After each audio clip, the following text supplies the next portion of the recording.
All right. Welcome to the Dad the Best I Can podcast on BYLR Radio. Today we are lucky to be joined by Dr. Robert Glover. Robert is a marriage and family therapist. He is the author of an incredible book called No More Mr. Nice Guy. And of course, he is a dad. How's it going today, Robert? I'm doing well, Rob. Good to talk with you. You too. Where are you calling in from today? Oh, you know where I'm at. I'm in Puerto Vallarta, Mexico. We got to tell the audience what a beautiful setting you did. How'd you pull that off, moving to Puerto Vallarta? Well, a lot of times people say, Robert, you're so lucky. You get to live in this beautiful place. You love what you do. You're making a difference in the world. You make good money at it. You're so lucky. And I always look them in the eye and say, no luck involved. I worked really hard to make this happen. And of course, there were a lot of lucky things that happened. But I came down here a little over 20 years ago, just on a visit. Somebody brought me down. I fell in love, thought I got to come back. So I kept visiting whenever I could, working on my Spanish a little bit. And I just made the decision I wanted to live here at least part of the year. I lived for most of my life up in rainy Seattle, and it's beautiful up there, but winter times they're a bitch. So I just kept working and just reinvented my business, went from having a local private practice to doing everything I do on the internet with an online university, teaching courses, workshops, consultation. And so I've been living down here at least part of the year for about 11 years, and bought a home down here about 4 years ago, married a Mexican woman 4 years ago this previous Monday, the 9th of November. So we just celebrated our 4th wedding anniversary. So Mexico, at least for now, is home. This is where I live. This is where family is. This is where my home is. And it's a nice place to hang out. Yeah, well, good for you. You hear a lot of people talk about one day I want to live abroad, I want to do these things. You went out and did it. Yeah, there's no one day. Whenever I hear that, well, someday, or my plan is, I go, okay, when are you going to start? What's the first step you're going to take? When are you going to take that first step? Right. It really does take a conscious planning. It doesn't just fall into our laps. Yes. So we do have a lot of dad talk to talk about. You are a dad. How old are your kids now? My son is 35 years old, and I'm also a proud grandfather for my 14-year-old granddaughter. My son's an amazing son. I tell people, whatever I did as a dad with my son, he just grew up and did the opposite, and has done an amazing job with my granddaughter. And I've also been a stepdad. I am a stepdad. My second marriage, I raised a couple of kids from, about 3 years and 5 years old to adulthood. And I guess I like being a dad. I'm now married a third time, and I'm raising 2 kids again. So my stepkids now are 13 and 15. And it's an interesting experience. It's an intercultural, cross-cultural experience, because my wife and children don't speak English, even though they're all working at it. So I've had to learn Spanish. So I'm parenting bilingually. So it's been a fun experience, and it's funny.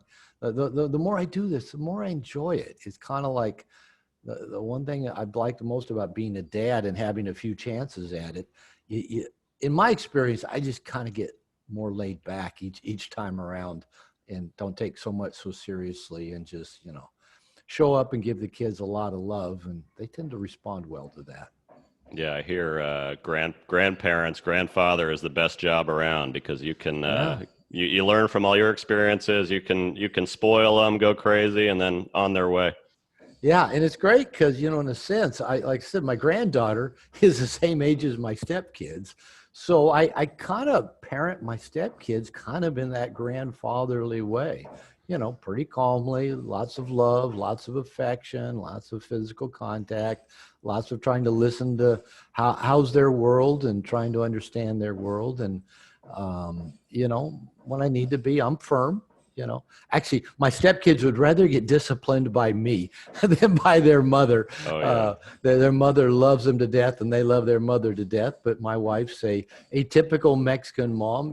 She can kind of yell at them a lot. I think actually kind of enjoys fighting with them at times. And I think my son especially likes fighting with his mother. But yeah, with me, there's no yelling. It's just kind of, no, we're not going to do it that way. Here's how we're going to do it. Understand? Yeah. Okay. Let's go. Yeah, I like it. So that's just my style. Well, you mentioned divorce, which I want to talk to you a lot about. Like, I'm sure a lot of your students and readers, I came across your book, No More Mr. Nice Guy, after I had a 2020 divorce. So I'm navigating that road. And like a lot of people, it was really mind-blowing and eye-opening to read something that, 43 years I never really could articulate like you did. And why don't you tell our listeners a little bit about how you came to write No More Mr. Nice Guy, what it's about, and give us an inside look at that. Yeah. Okay. Sure. Yeah. The book itself really came out of the context of my second marriage. People sometimes say, well, Robert, you're a marriage and family therapist. I had a PhD in marriage and family therapy at 29. But it really taught me nothing about how to do marriage. So I've often said I've bumbled my way through every relationship I've had, which is what most of us do. And that's how I came to write a book. And that's actually where my best teachings come from, is what I've bumbled my way through, what I didn't get perfectly, what I didn't get till I'd kind of made the same mistakes a few times over. So I was in my second marriage, and thinking, I'm a nice guy. I treat this woman well. I'm better than her ex. I'm raising her kids. I give her everything she wants. I try to make her happy. And it seemed like she was never happy, and was always finding fault in me. And as a typical nice guy, resentment built up. I thought I was doing everything right, and she didn't appreciate me and wasn't particularly sexually available like she'd been before we got married. And resentments built up, and resentments for nice guys often come out in one of two ways. One is something called passive aggressiveness. For those of your listeners who can't see me, I'm kind of looping my hand around, kind of like, it's kind of, a stab in the back kind of way of expressing resentment or anger. And the other way that nice guys tend to express their built-up resentment is through what my second wife called victim pukes. I did a few of those where, you store up all this stuff for a few months of a time, and finally, some straw breaks the camel's back, and you just let it all come puking out, and it's not very nice and not very pretty. And my then second wife, about 3 years into the marriage, said, I can't take any more of your passive aggressiveness. Everybody thinks you're such a nice guy, but you're not so nice to me. You got to go get help. If you don't go get help, I'm leaving. And I loved her, and I wanted to, try to keep my marriage together. So I went and got help, and I went thinking, I got to find out why me being such a nice guy doesn't make her appreciate me more and like me more and treat me better. And luckily, I fell into some good situations. One was a 12-step group. I joined a 12-step group for sex addicts because my wife kept saying, you're a sex addict, you're a sex addict. I quickly found out I wasn't a sex addict, but that group was a great place because for the first time in my life, I started just revealing me. Started revealing what's called toxic shame. Everything I'd hidden from the world in my relationships. I grew up in a very fundamental Christian church, a critical father. So I learned to hide everything, just keep it under wraps. And so that was really powerful to go to this 12-step group and just start sharing everything about me that, I'd never felt comfortable sharing. And it felt liberating.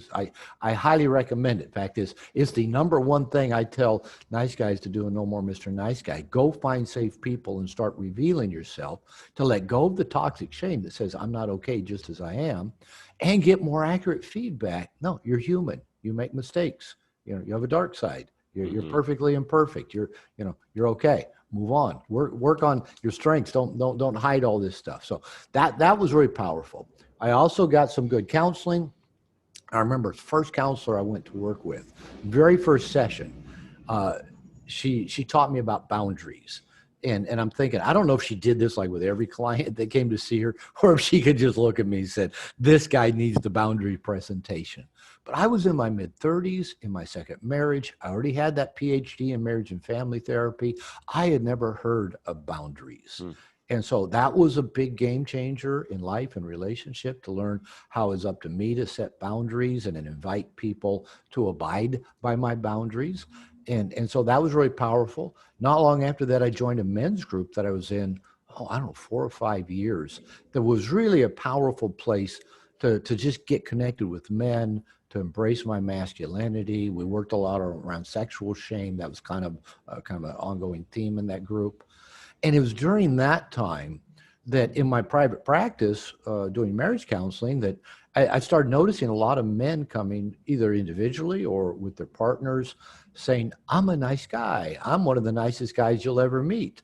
I treat my wife well. I'm better than her ex. I'm raising her kids. I give her whatever she wants. She's never happy. She's angry all the time. She never wants to have sex anymore. When's it going to be my turn?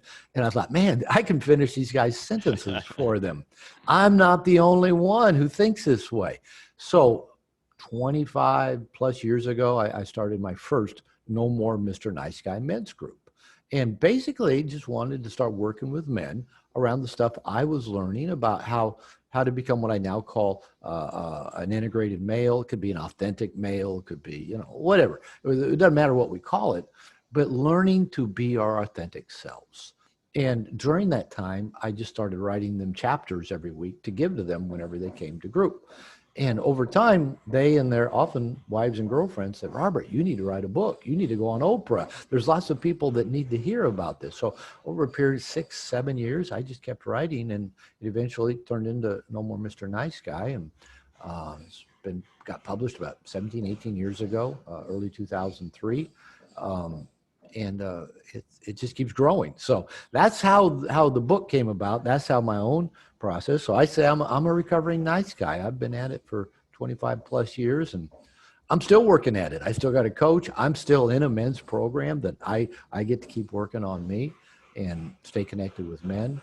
So it's been a fun process, and I've learned a lot and grown a lot, and I get to teach a lot. So that's the long elevator speech of where No More Mr. Nice Guy came from.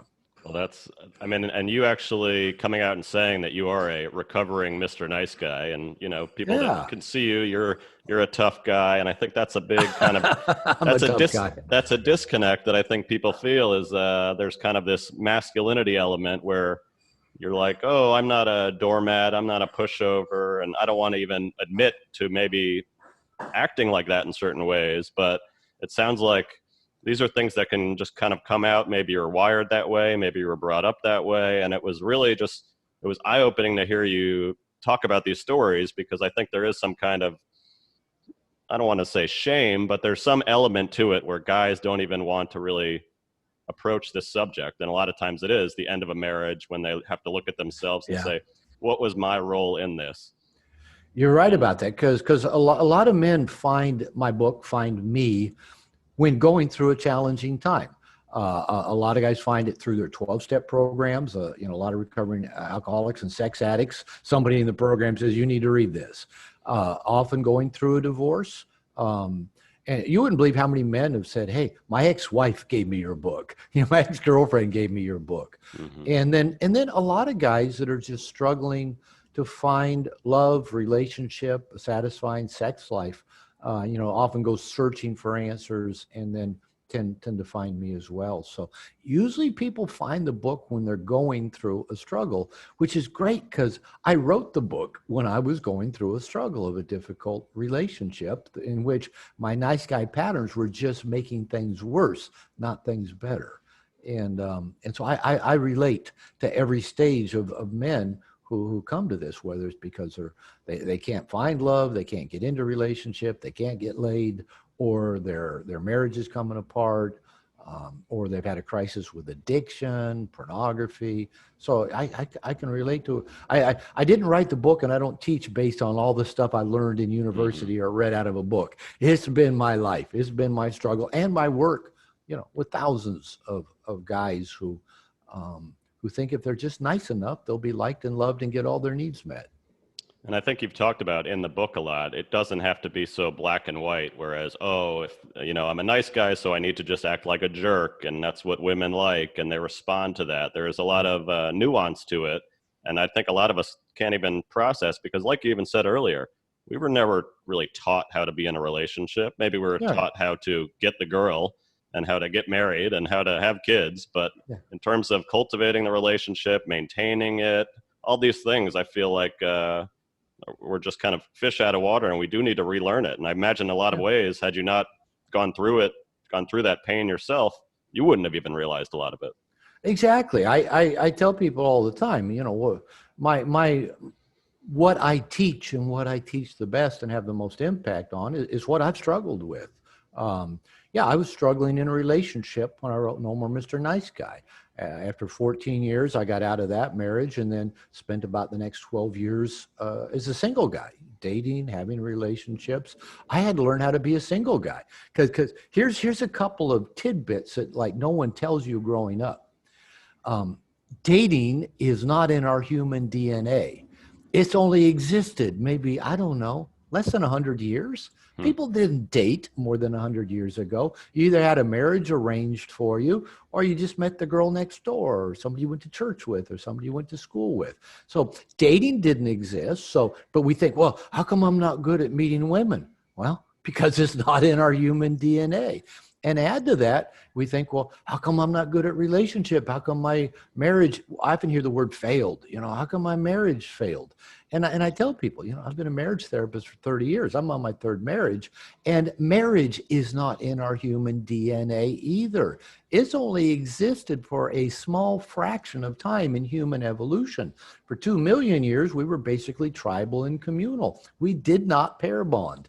We've only been pair bonding for less than 10,000 years. And this idea that we can form a lifelong monogamous pair bond with one person, and that's going to be, storybook, happy, romantic for the rest of our lives, that's a fallacy. But we believe it should work because that's what we're told. That's how you do it. Hey, you fall in love and then you get married. But the funny thing is the idea of romantic love as a basis for a relationship, that's only been around about 200 years, that we're going to get married because I love you so much. I read somewhere, I can't recall if it was Mark Manson or somebody, I read that Shakespeare wrote Romeo and Juliet to illustrate the fallacy, the stupidity of romantic love. Oh, we love each other so much, let's kill ourselves. That's how stupid romantic love is. But we think, hey, I'm in love. This is the right one for me. It's going to be good forever. And it's not in our human DNA to do that. But here's what I tell people. Even though it's not natural to do what we're trying to do, if we can do it consciously, or at least semi-consciously, it's a very powerful personal growth machine. To invite another person, usually of the opposite sex, into your life with their baggage, your baggage, their relationship issues, your relationship issues, and try to make that work over time, that's never easy. But if we can be conscious about it, it can help us work through a lot of our old baggage. It can help us learn where our walls are, where our protections are, and begin to let that stuff down and open our heart and truly learn about ourselves as we get deeper with another person. So I love relationship, and I've just come to the realization it's always going to be a struggle. Even if you find an amazing person, I think it was Pia Melody that said, we tend to be attracted to people who have some of the worst traits of both of our parents. So that means, you and I are doing that. We're unconsciously creating relationships with people that have the worst traits of dad, worst traits of mom. And the person we're attracted to is doing the same with us, right? They're attracted to us because we're like their dad in the worst ways, and we're like their mom in the worst ways. And here's the reason we do that. As little children, we develop what I call a relationship toolbox. It's the stuff we learn at 2 months old, 2 years old, 4 years old, 7. It's the things we learn to do to navigate, negotiate, our relationship with our mother and our father, who are both flawed, imperfect people with a flawed, imperfect relationship. And so those tools we learned, maybe it was being nice, maybe it was avoiding conflict, maybe it was never crying, maybe it was never expressing feelings, maybe it was being hyperlogical, maybe it was just whatever we learned, maybe it was being oppositionally defiant. We just did the opposite of what mom and dad wanted. Maybe we hid everything so we wouldn't get found out. Those were the relationship tools we added to our relationship toolbox when we were 2 years old, 4 years old, 14 years old. Then we carry those into adulthood and unconsciously go looking for something that feels familiar. Who is somebody I can use these tools with? My hiding tool, my pushback tool. My keep the peace at all cost tool. My try to make them happy tool. My try to talk them through, talk them down, get them over it tool. Those are the tools we have. So we got to find people that we can use those tools with. If we find somebody that none of those tools work on, we're going to quickly lose interest and move on. That's just what we all do. That's why I say that the relationship is such a powerful personal growth machine. It makes us aware, hey, I'm using tools I learned at 2 years old that worked on mom's depression or worked on dad's anger or worked on my abandonment experiences, but those aren't going to work if I want a healthy, connected, intimate relationship. That's where the personal, powerful, growth machine part comes in.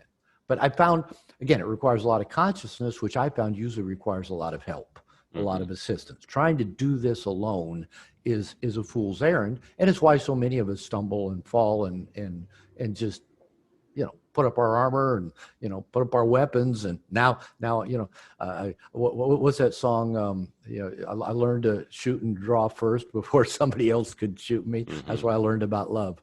Hallelujah. Anyway, so that's the beauty of this stuff. That's the beauty of it.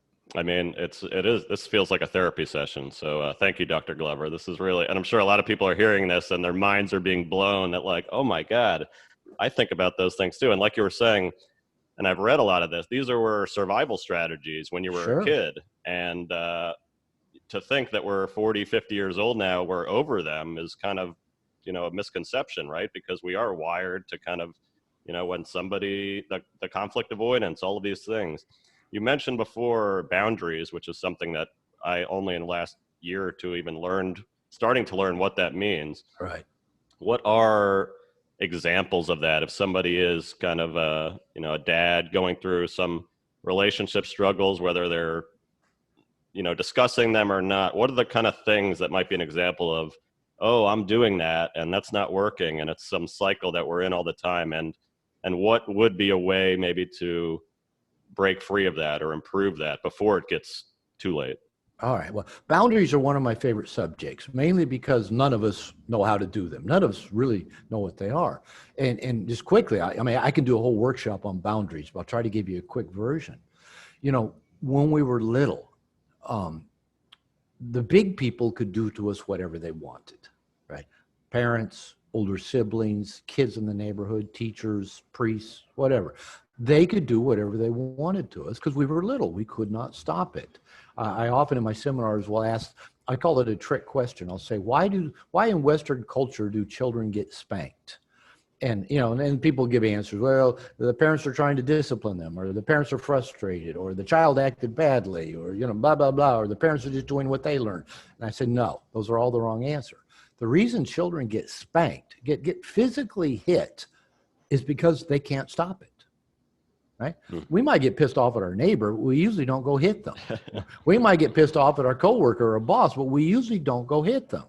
But children get hit only because they can't stop it. So what happens, and that's just an illustration of children cannot stop any of the stuff that happens to them, whether it's parents yelling at them, hitting them, abandoning them, sexually violating them, using them for their own needs. Children can't stop that.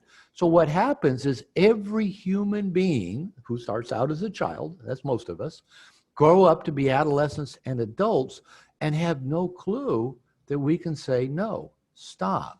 I'm going to do this. I'm not going to do that. Because when we tried to do that at a young age, we got overridden in one way or another by the bigger people. So like, here you and I are as adults, and we didn't learn about boundaries until well into adulthood and well into trying to make some relationships work, right? Mm-hmm. So what I tell people about boundaries is that they're really a beautiful thing, because boundaries allow other people to get close to us and let us get close to them without harm, right? Boundaries let people in. And what I tell people, if we don't have boundaries, and I'll go a little bit more into what these look like. If we don't have boundaries, we either have to avoid people and social context altogether, or put up some pretty thick walls to keep people from getting too close. That way, we're less likely to get hurt. And we were talking a little bit earlier, on this call about like when I went to a 12-step groups and just started revealing me. Okay, I couldn't reveal me as a young person because I'd get in trouble. I might get hurt. So I learned not to do things where I could get hurt. So I learned to keep that stuff in. But keeping stuff in is actually the exact opposite thing that we need to do if we want an intimate, authentic relationship. We got to let things out. We got to let people know us. But if letting them know us means they might then hurt us with that stuff or hurt us in our vulnerable place, we're going to keep our guard up. Right? Boundaries let us do that and not have to keep our guard up. Now, the illustration that I give people to kind of get the picture of this ahead of time is that if you're driving your car out on a street somewhere, every line on the road, every street sign, every stoplight, every marker are boundaries. So it's the lines in the road that say drive on this side, don't drive on that side. The speed limit say go this speed is safer. A yield sign, a stop sign, a green light, a red light, a crosswalk. Those all allow a lot of vehicles and people to coexist in close proximity, often at high rates of speed, without all crashing into each other and causing gridlock and damage and death. Those are all boundaries. We've all learned what those boundaries do, and we've come to accept them and respect them, unless you live here in Mexico, where I do, where they mean nothing. Red lights mean nothing. Speed limits mean nothing. Seat belts mean nothing. Speed limit, it's just nothing. It doesn't matter. So there are very few boundaries here. Some people like that. But they allow us to coexist in close proximity. So boundaries, and I tell people, boundaries are about getting us to be different, not about getting other people to be different. So we have to get clarity on things like who gets to come into my space? How long do they get to stay? What do they get to do while they're in my space? When is it time for them to leave my space? That's personal boundaries. And that's a learning process. It usually takes a while, and it usually takes a coach. It usually takes somebody who has some understanding of boundaries to coach us, because everybody begins with, I don't even know where my boundaries are. I don't even know where to start. That's true for all of us, because we don't know where to start. We don't know where our boundaries are. It does take process, and it usually takes trial and error in a relationship to say, oh, I don't like that when people do that. And just to give an example, and I'll go a little bit more into this boundary setting. About 2 years ago in the men's program I'm in, we did a pretty big, I guess, project that my coach calls a feminine reconciliation, where we had to make a list of all the significant women in our adult life, and then sit down and go through a process that he gave us, that where we kind of go into detail of where we didn't show up, or where we weren't our best selves, or where we didn't lead, or where we didn't accept their love. And we had to sit and evaluate that. Now, when I started the process, I told my coach, I said, I'm going to resist doing this, because I actually am pissed off. I think all the women in my life, all my exes, need to be doing this with me. I treated them well. I put up with way too much. I let them treat me badly. And, I kind of resisted consciously for a little bit. And then I dove into the process. And two things came out of that process that for me were really meaningful. Now, it also meant I needed to go, clear some stuff up with a few women in my life. But here was two things that really became obvious to me.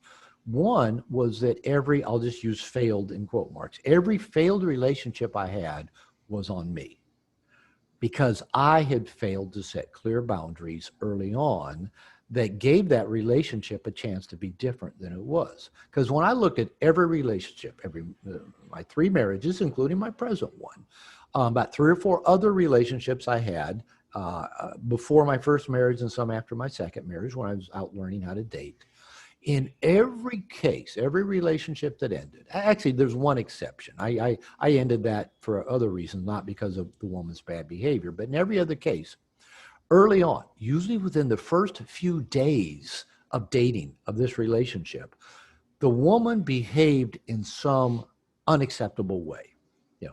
Withdrew and quit responding to messages, threw a little fit, accused me of something, got quiet and wouldn't tell me what was bothering her. Some behaviors that are not functional in long-term relationships. And in every one of those cases, I tried to fix it, make it better. Talk them through, talk them down, tried to get them over it, tried to get everything back to good. And I did that I could look back at every relationship early and say, that behavior showed up early on and I tolerated it and enabled it. And I realized in every case, if I had done one of two things, if I'd said, hey, that doesn't work, if you do that again, we will be done. Whether this is a second date or 2 months in, and maybe even coach them. Here's how you need to do that different. Instead of going off on me because I didn't do something you expected, you can just ask me as somebody you care about to please do that next time. And I'll be happy to do it. I'll tell you yes or no, but I'll probably be happy to do it. But you don't get to go off on me, right? And if I'd done that, and with some women I dated, I did set some pretty good boundaries early on.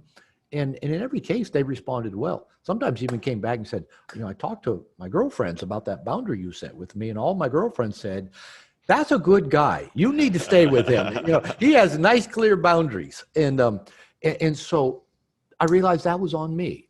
If I had set clear boundaries of said, this doesn't work. If you do that again, we will not be together. Or here's how I want you to do it different if you want to keep hanging out with me. If I'd done that, one of two things would have happened. The relationship would have ended right then and there, or soon after if they did it again, right?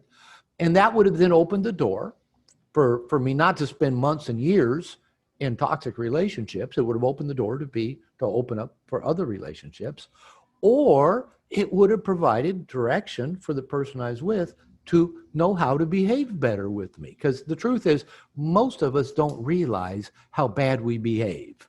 And most of us don't have incentive to behave better because nobody ever tells us, hey, that's hurtful when you do that. Oh, really? Well, I don't want to hurt you. Okay, so let's work on how not to do that anymore, right? Most people never get that information in a loving way. So that's one thing I learned in the feminine reconciliation. Boundaries were on me. And I couldn't be angry at any of these women. I couldn't be resentful. I couldn't carry a grudge because in every case, they were just being themselves and I accepted it. Right? I put up with it. I enabled it. Okay. The second thing that I learned was actually kind of interesting for me, looking at about 6 or 8 relationships, over my adult life, significant ones, I realized almost every relationship introduced me to something new that I didn't already know I didn't want in a relationship. And let that sink in for a minute. I like you nodding.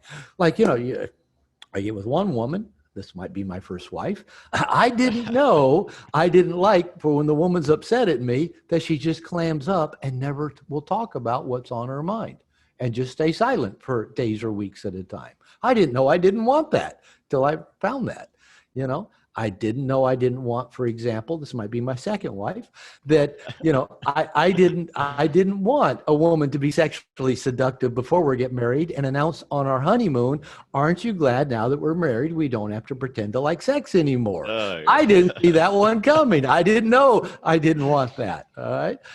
I didn't know, for example, might be my third wife. I didn't know that I didn't want every time my wife saw some woman in public who thought I might look at her ass, her boobs. I didn't know that I didn't want to be accused of looking at that woman's boobs or ass just because my wife was looking at her boobs and ass. I got to take.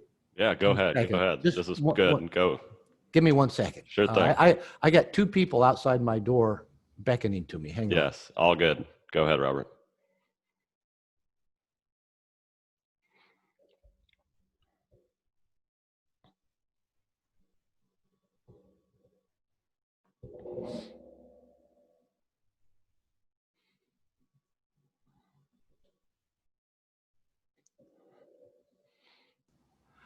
All right, I'm back. So Thank you.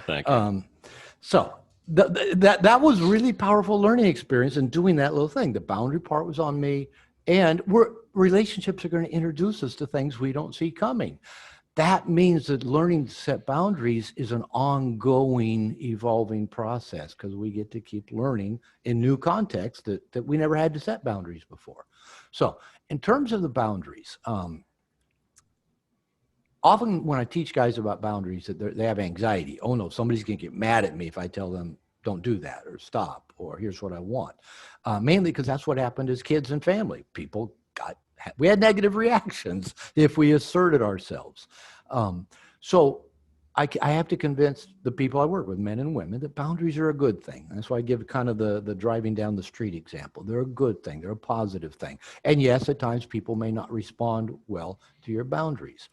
But what I try to teach people is that, for me, how this has evolved is that the best boundaries are the boundaries that invite everyone into higher consciousness, into higher awareness. So, for example, a really simple little boundary technique that I teach people is that, say you're with, a friend or a girlfriend or a spouse or a coworker, doesn't matter, and they do something that feels hurtful to you. Right? A really cool little technique is to say something like, "Ouch, that hurt. Did you mean it to?" Hmm. So the ouch kind of disarms everybody. And guess what? Adults don't walk around saying ouch, but to say ouch, it kind of creates an emotional container that now you and that person can step into. And it's not attacking, right? It's not, aggressive. So ouch, you're vulnerable. When you say ouch, you're being vulnerable. You let the other person know something doesn't feel good. And then you follow that up with how it felt to you. Now, and I get these aren't necessarily all technically feelings, but you might say, ouch, that hurt. Did you mean it to? Or ouch, that felt demeaning. Did you mean it to? Or ouch, that felt dismissive. Did you mean it to? Or ouch, that felt prickly. Did you mean it to? Those aren't technically feelings, but it's your experience of it. And it's not blaming them. It's not saying, hey, you were mean to me, or you hurt me, or you were an ass to me, or, you violated my boundaries. It was just, this is how it felt. That felt prickly.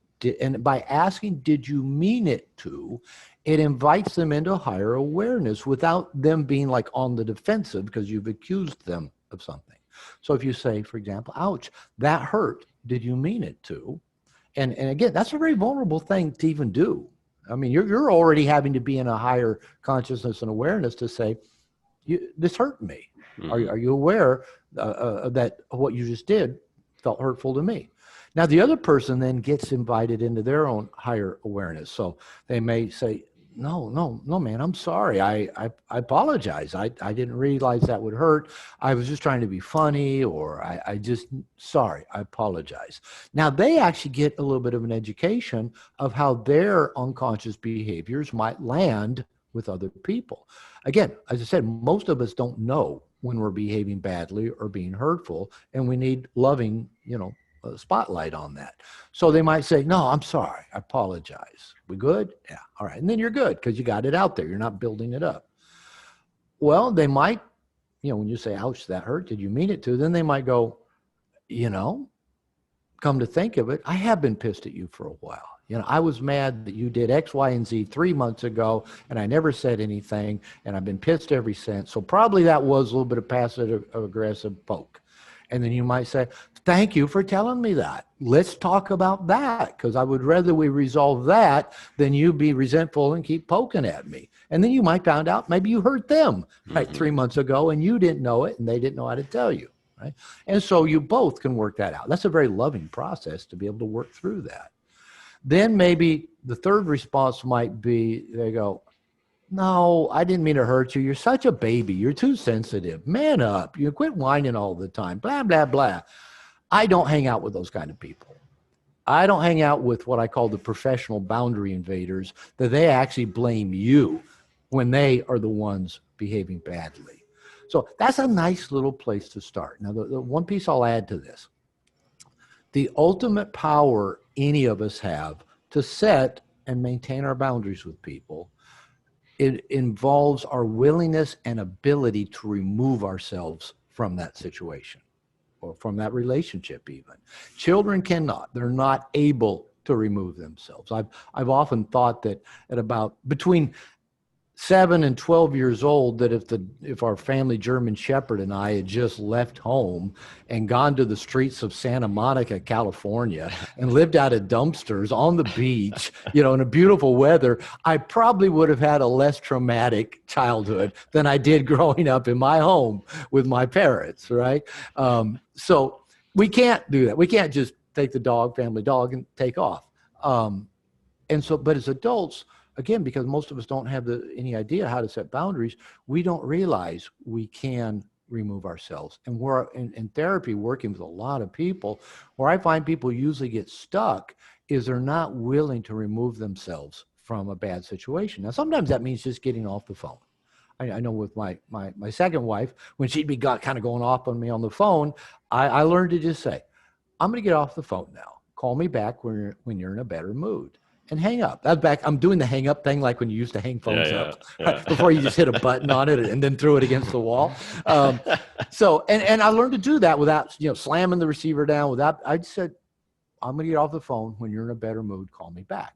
And it's weird because then like 45 minutes later, she'd call me back and she said, I think I know what was bothering me. And then she could tell me, but I had to be willing to remove myself. Maybe that means if you're kind of having a fight and it's 11 o'clock at night or 1 o'clock in the morning, you say, I'm going to call a timeout now. We're not getting anywhere with this. Let's sleep on this. Or if it's a day, say, I'm going to take a walk. I'll be back in 30 minutes. Well, I'm going to go take a walk. Removing yourself from that context to the best of your ability. Sometimes you can't physically do that, but if you can, just take a break one way or another. Be able to walk away from it. Now, in the bigger picture, a lot of times people won't walk away from relationship because, I've got too much invested, or, I made a commitment to God, or, we've got kids, or, we're $150,000 in debt or whatever. So I can't leave. And it's those situations where people feel the most stuck and don't believe they can remove themselves. Those are usually the most toxic relationships that I see, because probably both people are under stress anyway. But beyond that, it's kind of like the other person knows they're not leaving. They're not going anywhere. They made a commitment to God. They're going to stick around and put up with every bullshit thing I do. And so until we know we can remove ourselves from a situation, we have no power to invite the other person into higher consciousness and invite their best selves.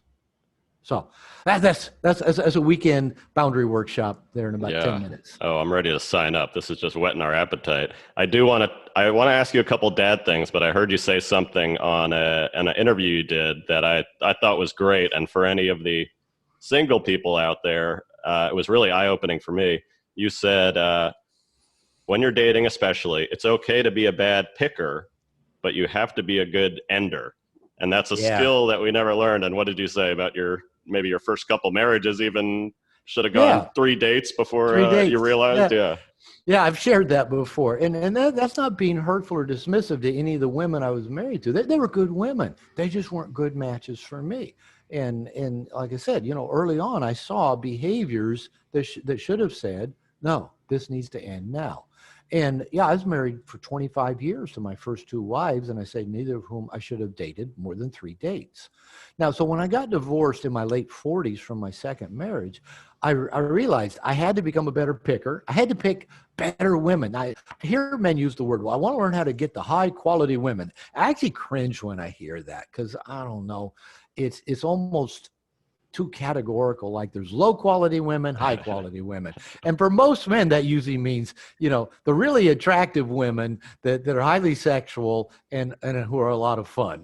That's the high quality women and who never treat them bad and want to have sex whenever they want. That's high quality. Now, I do believe, let's find people who are a good match for us. But for me, my high quality woman isn't just because she's a 10 or highly sexual. For me, high quality woman is a woman who will actually work through the challenging stuff of being in a relationship. I think majority of my relationships ended because as I tried to lead them into a healthier functioning, the women I'm with, one way or another, dug in their heels basically and said, nope, ain't going to change any more than this. I'm going to keep doing this thing that I know is really hurtful to the relationship, but I don't want change. Right? At some point, that's really what happened in every case. So for me, a high-quality woman is a woman who I enjoy being with, who's intelligent, who's funny, who takes good care of herself, who reads a book every now and then, but mostly who thinks well of me, right, and is willing to go through. And that's where I give kudos to my wife, Lupita. When we met, we didn't speak the same language. different cultural background. Mexico. She grew up in poverty, 8 out of 10 kids in Guadalajara, Mexico, alcoholic father, abusive siblings, other people. I've got construction going on in my house, so I'm kind of waving at other people walking by the door of my office. I thought that was Lupita telling you to stop talking about you. No, she actually left. That was her earlier saying she was taking her sister to the bus station. So, totally different. Education, Lupita dropped out of high school at 15 to work and take care of her mother. I had a PhD at 29, very white bread, suburban, upbringing in Seattle, Washington. Very, very different. But you know what I love about this woman? She's the most emotionally adaptive person that I know. Another construction guy leaving. I'm waving him out. So she'll work through whatever we need to work out. And I love that about her. And we have our struggles. She has her stuff. I still got my stuff. We trigger each other. But she's willing to go deep and work through her stuff. So, I love that. To me, that's a high quality woman. So yes, when I got out of that second marriage, I thought I got to be a better picker. I got to pick better women. But I thought more important, I got to be a good ender. I don't need to stay 10 years, 14 years with a woman that I shouldn't have dated more than 3 dates. Now, here's what I found about dating for those you single guys or women listening, is that dating is actually a series of bad choices. You should go on a lot of one and done copy dates that, it looks good on Match, it looks good on Tinder, your friend introduces, you go out. And I tell guys, because I teach men about dating, the whole purpose of the first 3 years of dating, and I think it takes 3 years to really get to know the depths of somebody. And I said the purpose of the first 3 years of dating is to keep asking yourself, what is this woman's nature and how does she fit into my life? Not, how do I get her to like me? How do I get her naked? How do I get her to keep liking me? How do I get her to not be mad at me and withdraw? No, that's not the purpose of dating. The purpose of dating is to say, what is her nature? That's being a good picker, right? What is her nature and how does she fit into my life? Do I enjoy her? Does she have a good personality? Is she generous? Does she treat people well? Is she funny? Can she work through stuff? Is she intelligent? Is she sensual? Is she passionate? Is she affectionate? Be asking those questions and saying, how is she a good fit for my life? So you're going to make a lot of bad picks, a lot of one and dones, and go, no, she doesn't even come close, or she kind of comes close, but not close enough. Or maybe I go on 3 or 4 dates to find out, yeah, she's got good qualities, but I just don't feel the chemistry I need. Or I just, that's dating. So you're going to make a lot of bad picks. And what I say is that being a good ender can cover a multitude of sins of being a bad picker, right? So yeah, you go on one date and go, no, not her. You end it. Maybe even get naked with her and have sex, but realize, nah, this isn't long-term girlfriend material. You end it, right? Maybe you're 2 or 3 months in thinking, yeah, I look pretty good going in, but about 2 or 3 months in, you just realize, nah, this is as far as it goes. It's just not long-term. You end it, right? So being the good ender keeps the door open for you making better picks. And it also covers that multitude of sins of all the bad picks that you're supposed to be making every time you go on a date with somebody. Just end it quickly if it's not who you want to be with, whether this is a woman you want to keep having sex with, if that's what you're looking for, or a woman that you want to have your kids, you want her to have your kids. In fact, that's one thing, since this is a dad show, I tell men that are single and dating, if you want to be a father, if you want a family, if you want kids, probably one of the first questions you need to be thinking and looking for in a woman's nature is, what kind of mom would this woman make? Would she be a good mother to my children? So be asking that in terms of finding out her nature. And if you watch her over time, every little kid that comes by, she beams, she opens up, she loves touching them, holding them, she's generous, she's patient. If you start seeing qualities that you want in the mother of your children, that might be a good woman to keep dating, right? And keep exploring other aspects of her nature. But if you see qualities in her like she drinks too much, she's got a short temper, she can't work through problems, you want that woman raising your kids? I think not. So make that decision early on.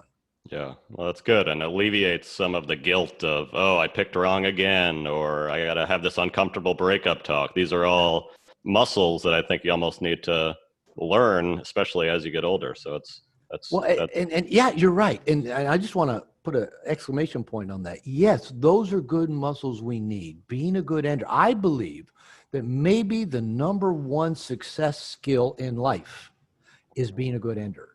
And I'm terrible at it. Every struggle I've had in life usually relates to the boundaries, avoidance of conflict, bad ender, trifecta that I tend to have in my life as a nice guy. So that being a good ender, whether it's in business, whether it's at a job, whether it's in relationship, whether it's one date in, 3 dates in, 3 months in, 3 years in, being the good ender is what opens the door for you getting what you want in life. And so when I became single in my 40s, I actually welcomed and embraced the opportunity to be a good ender and break up. Not that I wanted to hurt people, because I didn't. I hate hurting people. But whenever it felt like this isn't going where I want, it's not who I want, I'd have to take a breath, do a little happy dance, and go, okay, it's time to practice being a good ender. mm-hmm. And how I would usually know is that it would stress me out enough. I get like a fever blister on the corner of my lip and go, oh, I started calling them breakup blisters. Whenever thinking about a relationship made me break out with type 2 herpes around my mouth, I'm thinking it's time to end it. Yeah. So pay attention to those things in your body that just say, it's time to end it now. And sooner is always better than later. Wow, this is a masterclass you're giving us here, Robert. So let me ask you, since this is a dad podcast, you've got a son, 35, he's got a child. What would you? I've got 2 boys. They're still 8 and 6, and a 3-year-old girl. Good fun. Yeah. Oh yeah, right up in it. These are things that I think about, like you're saying, maybe some of the most important lessons that I can impart on my kids. That are these things that you did with your son, or you didn't realize them that you were later? What kind of advice would you give to dads, maybe that do have teenagers, or even just kind of cultivating this mindset as their kids grow up, so they can kind of impart this kind of wisdom? Or do they just have to learn on their own and learn through failure? Well, we all are going to learn through trial and error. We all are. Like I said, I see my son. He's an excellent dad. I mean, he's a custodial parent. My granddaughter's mother had issues, and my son got to be custodial parent, and he's just great. And I mean, since my granddaughter was like 2, he'd get down on one knee and talk to her, and never talked baby talk to her, never talked down to her. You get down, look her in the eye when she was 2. I'm talking about my son, who's like 6'1", AAU weightlifting champion, national weightlifting champion at 15, lettered in multiple sports in high school, went into the Marines, was in Iraq and Fallujah, knows martial arts, knows guns. I mean, he's just this big Hulk of a guy. And here he is down on one knee with his little daughter looking her in the eyes, explaining that. Remember, we talked about we weren't going to do that. You remember that, right? Here's how we're going to do it. I watched this stuff when he was just, in his 20s with my granddaughter, going, where did he learn to do that? He's such a good dad. But he's got his own issues. He can be a little bit of a helicopter dad, sometimes trying to protect his daughter a little too much, sometimes, making a little bit too big a deal about what she eats or doesn't eat. I get all that. So let me just throw out just a couple things about dad. When I talk with men, I've been working with men mostly just men for 20, 25 years, and they bring up their dad issues. One of the things that really I see a lot of is that the boy, the adult now, as a boy growing up, never experienced his father coming into his world and wanting to know him and be a part of his world. Now, my dad did in a lot of ways. He had his own flaws, but I remember he came to all my practices. We'd go to the schoolyard and he'd pitch to us. We'd hit fly balls. We'd play catch my earliest memory is my dad buying me a bat and ball, my first hard ball, him pitching to me in the front yard and me hitting it through my parents' bedroom window and shattering the glass. And he didn't get mad about that. He was the one pitching the hard ball. He bought me the hard ball. So my dad, he took us camping, he took us fishing, and those are all things I really enjoyed. Now, on the other side of that, my younger brother wasn't as much into those things. He's more into playing music and other things. And because that wasn't my dad's gig, they never really bonded or connected. So one thing the way I put it, I tell dads, learn to speak your child's language. And if you have more than one, they all pop out different. If you have a boy and a girl, they're probably going to be different. but learn their language. You know, if it's a little girl and if it's ponies and rainbows and Elsa from Frozen, you know, learn about that. You know, what I've seen so many, you know, Pixar and Disney movies in Spanish, you know, with my stepkids. Now with my stepson now, his language is different than what my biological son's was. My son played sports, he skied, he snowboarded, was into martial arts, and whereas, you know, my stepson now has different interests, and and so I try, you know, I watch the music the videos that he watches, the music, and I know about Bad Bunny and all these other. I'm thinking, it's probably how my parents were with what I listened to. So, you know, I try to pay attention to what's going on in his world. What is his language? What's important to him? And he loves Adidas sneakers. So, you know, I like, you know, surprising them when I travel, you know, bringing back a different pair of Adidas sneakers for him. That's his language, right? That's what's important to him. And so that's one thing I would say. Know your kids well enough and take the time to go into their world with them. Now, you also, as you do that, you can then introduce them into the things that you believe are important for them. And I think the number one job of parenting is to raise mature, happy, functioning adults, right? So, you know, what do your kids need to learn?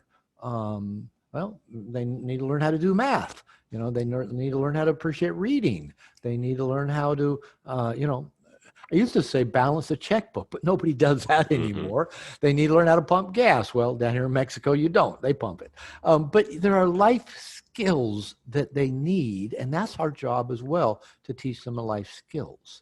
Now, I've often said I don't have many regrets in life. I've made a lot of mistakes, but, you know, they've been good learning experiences. But the one regret that I do have with my son is that as a kid, he often wanted me to read to him and tell him stories, you know, like at bedtime. And I was too emotionally fused with my second wife, and I got to go get back to her and make her happy and blah, blah, blah. And I look back on that, and I you know, if I'd say one thing I wish I would have done more is read to him, make up stories with him, just have that time.